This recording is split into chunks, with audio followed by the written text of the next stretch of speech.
Saturday morning thoughts. It's AT Malone, the first of my name because the second is already here. If you haven't already, please like, share, subscribe, hit that notification bell for more videos from your boy. It is exactly 4:55 a.m.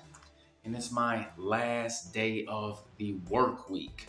And I would be lying to you if I told you I wasn't tired as hell, because I am. I worked on Sunday, I worked on Tuesday, and of course, I had my crazy busy life with creating content, making sure the house is situated, making sure my son is well taken care of, making sure he gets to all of his appointments, his practices, his trainings.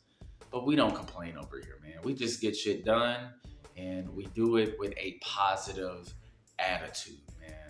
And I'm looking forward to seeing what that check look like. Straight up. I got a lot of things I got to pay for.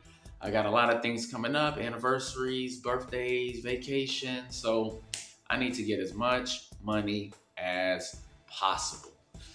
But I want to start off this morning with a little bit of clarification from things that I said on my Dog Walk Thursdays regarding Tory Lanez.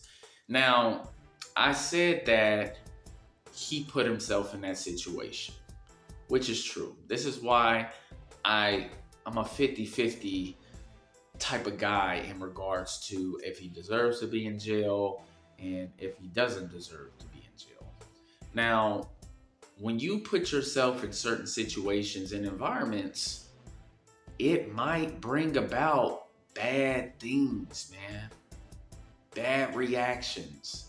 Especially if you are, in a prominent position, if you are a celebrity, if you are on your road to success, or you might have already made it there and you're established. But the thing that I can say about Tory Lanez is this. One, it is a typical thing where a lot of guys do not really understand their value. Tory Lanez was on his way. He figured out how to maneuver independently throughout the music industry.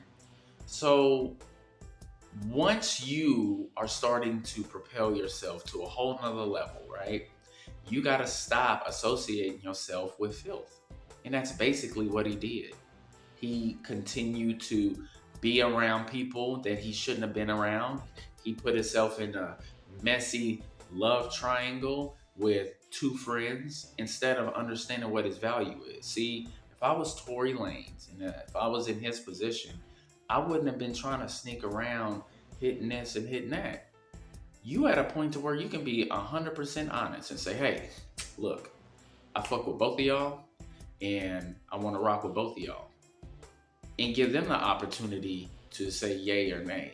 And if they don't want to rock with it, then keep it moving. But he's too old to be playing these type of games. He is too prominent in his career to be playing these games. And another thing is this, right? I don't think he understood how to operate with women at all. Because if he did, he would understand the nature of a woman. He should have known that, hey, if I get caught acting like this or doing this, then maybe there is going to be a lot of backlash, a lot of jealousy because women are jealous as hell, right? So those things play a huge role in that situation. Now, another thing is this too. Him not telling the truth as far as not shooting Meg Thee Stallion, that's not street code, bro, at all, because that wasn't street shit. If I know that there are rules to the game, right? And some rules apply to one game, some rules don't apply to another. I'm not going to apply street rules to something that's not street. If I notice I wasn't the person that shot Meg Thee Stallion, right? I ain't about to take that fucking hit. And it's not considered snitching at all. No, because that wasn't no street stuff. That was messy love triangle stuff. So There is no way in hell I'm going to jeopardize my life or jeopardize my freedom to try to keep it G. Stupid. And that's what's wrong with black culture, guys. So stupid. We will put, street code over things that are actually important. All right. So we are so fixated on the negativity.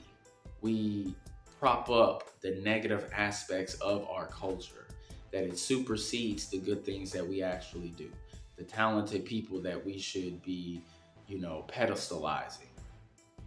We don't do that. We always pedestalize the gangsters, the thugs, the ratchetness, the ghetto-ness. We do that. And now we're at a reckoning point.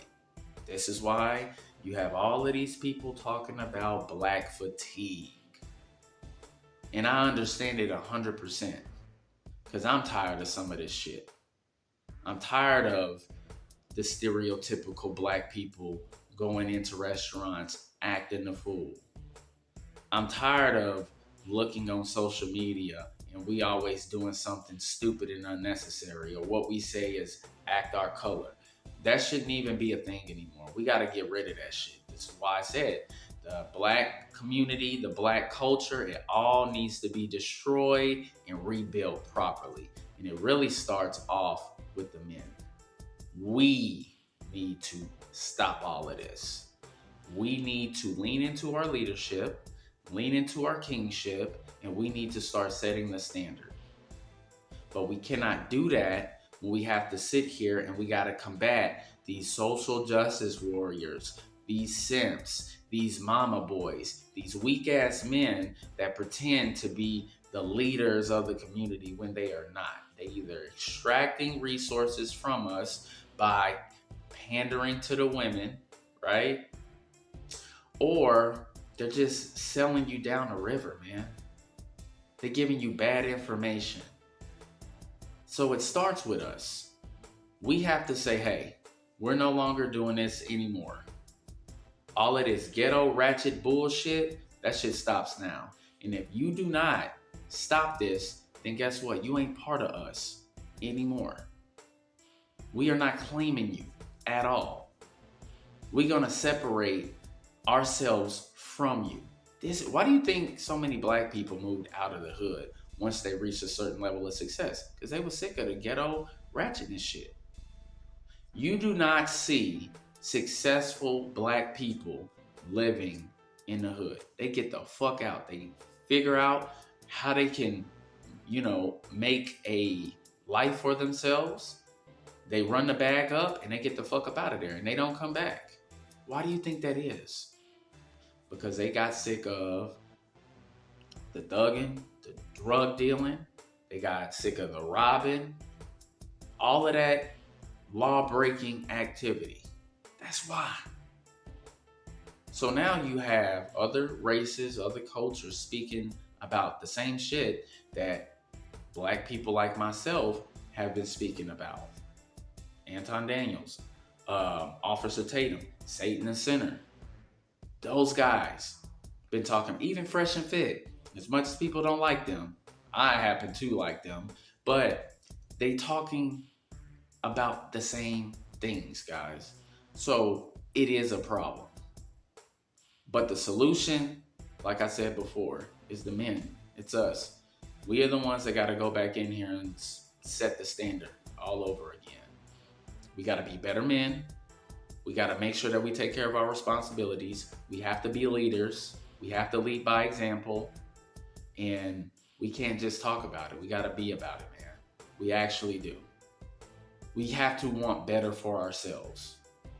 See, I'm comfortable going anywhere because I have class about myself. I carry myself with class. So I'm not worried about people stereotyping me at all because I was raised correctly. I got some damn sense. I'm raising my son the same exact way. And if you guys continue to carry this bad culture, this bad behavior, all you're going to do is pass on that bad ass behavior to your children. And they gonna end up doing some stupid shit that's gonna wind them in jail, man. The change needs to start now because it's not gonna get any better. Straight up. And I'm glad that this reckoning is happening because unlike you guys, I'm looking at the future and what the world is going to look like for my son. And I understand there are people that think the same way that I do, looking towards the future, wanting to make sure their kids are, you know, having that same opportunity to be successful, if not more successful. But we got these other people, these other generations that were just living for the moment. They was trying to get in where they fit in, right? They were trying to get what they could at that particular time and not thinking about what type of long-term effects it was gonna have on their lineage. I'm not like that. I'm always looking forward. I'm always looking forward to the future. And I wanna make sure that my son has a promising one, all right? Well, that is my Saturday morning thoughts. Don't forget to like and subscribe, man. I gotta eat, feed the dog still, make my coffee, and get my ass to work. I will catch y'all next time. Peace. People still talking shit behind my back. That's cool, but I'ma just do me. It's all I can do. They say life's a chess game. Well, make you move, but I'm ahead of you and I'm plotting my next move. Gon' run your mouth about me. It's all good, but I'ma still keep a positive attitude. But what you should worry about is what I'ma do. Cause right now I'm plotting my next move. I'm worthy before my competition.